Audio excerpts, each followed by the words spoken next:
common stumbling block that I have seen from my experience is that while people are get involved for the right reasons, the environment is structured around conflict.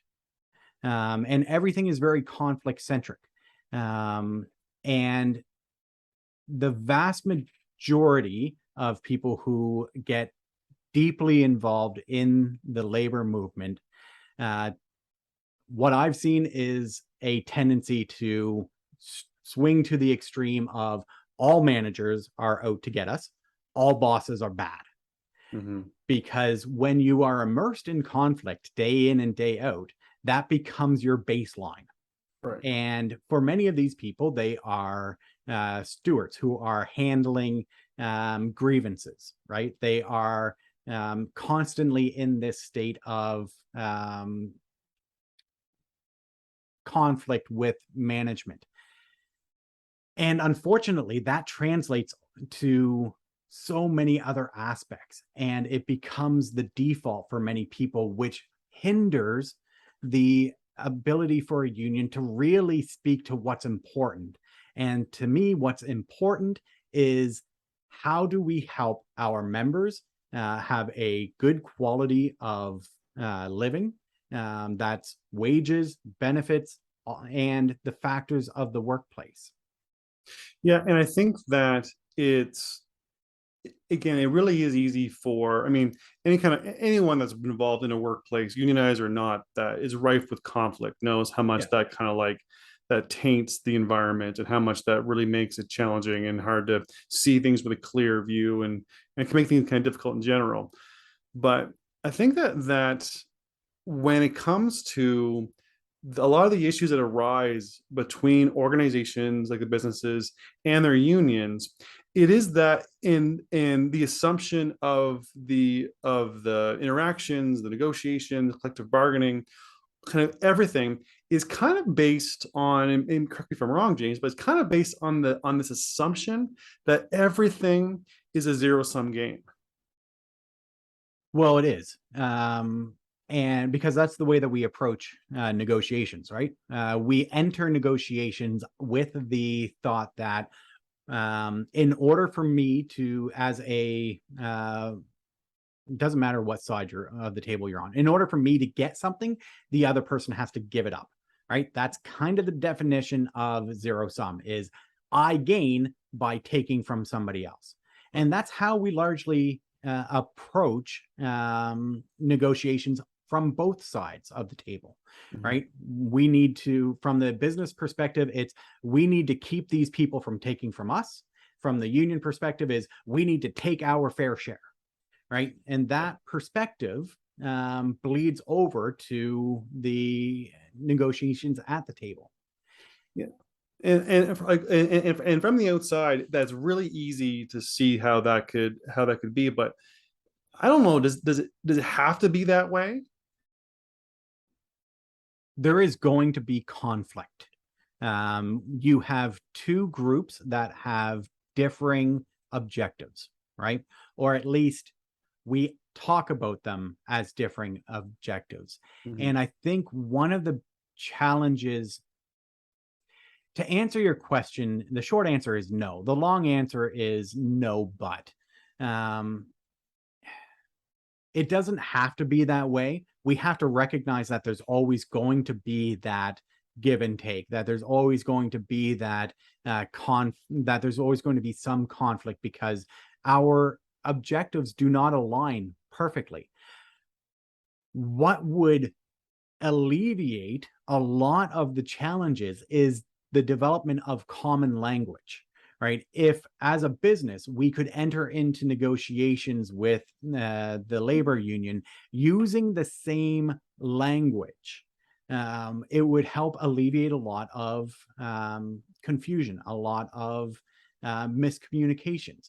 For example, we've talked about this a lot, and one of our big core theories is around what we call the 7x3 rule. And it's all about how the factors of your workplace need to be addressed through the lens of employees' expectations. 7 factors, 3 expectations. And this could actually be a really useful tool for both businesses and unions if to frame the conversation, right? So if we look at, so classic negotiation topic is wages, Right. right? That's always going to be on the table. That's a big one. That's a big one. If we can approach our conversation about wages using the same language of those expectations, that wages need to be competitive, they need to be sufficient, and they need to be equitable. Right.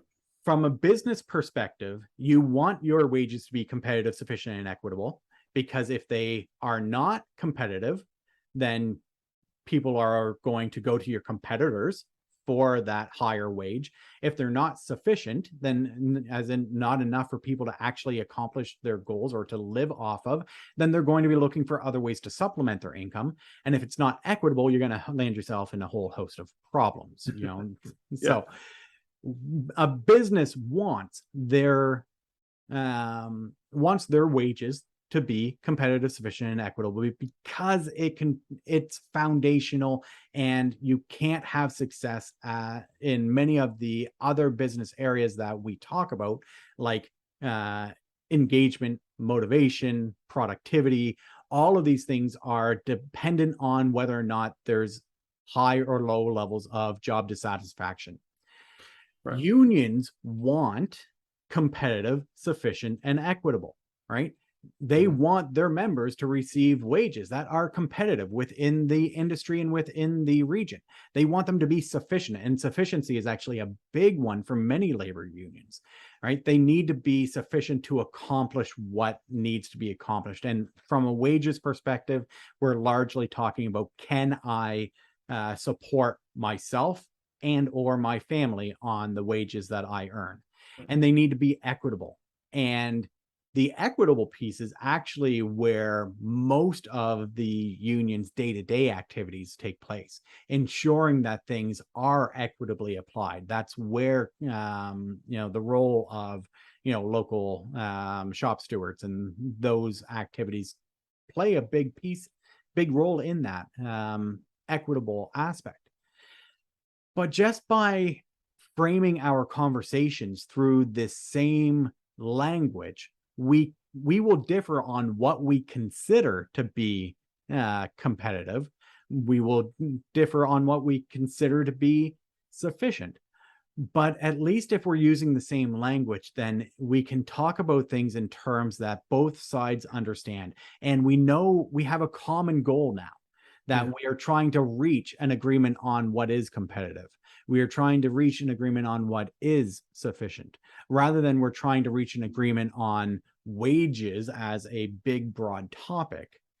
We can be more focused in our communication, in our conversations, and define those things together, those expectations. Yeah. So what's interesting, so I give a lot of like talks, a lot of webinars, I speak at a lot of conferences and stuff like that.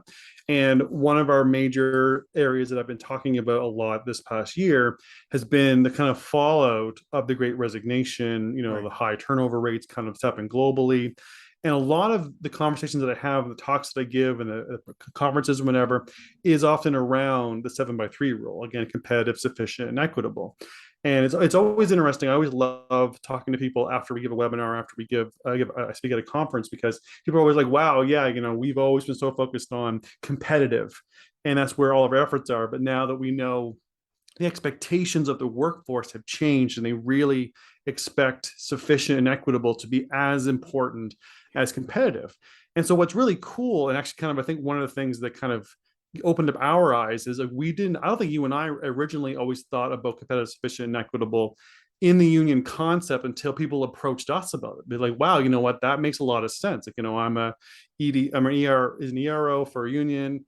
And that idea is really interesting. And then I've spoken to HR heads or people responsible high up in different companies, and like, yeah, that language actually is something that would allow us to find that middle ground between talking with our unions and everything like that. I want to be clear. This is not there are no like golden bullet solutions, right? Like Right. it's not this do this one. Companies hate this one trick, the Clickbait. clickbaity. Yeah. It it's a starting point, Yeah. right? You need to enter into negotiations in good faith on Right. both sides. And when you don't, a whole host of things go wrong Yeah. very, very quickly.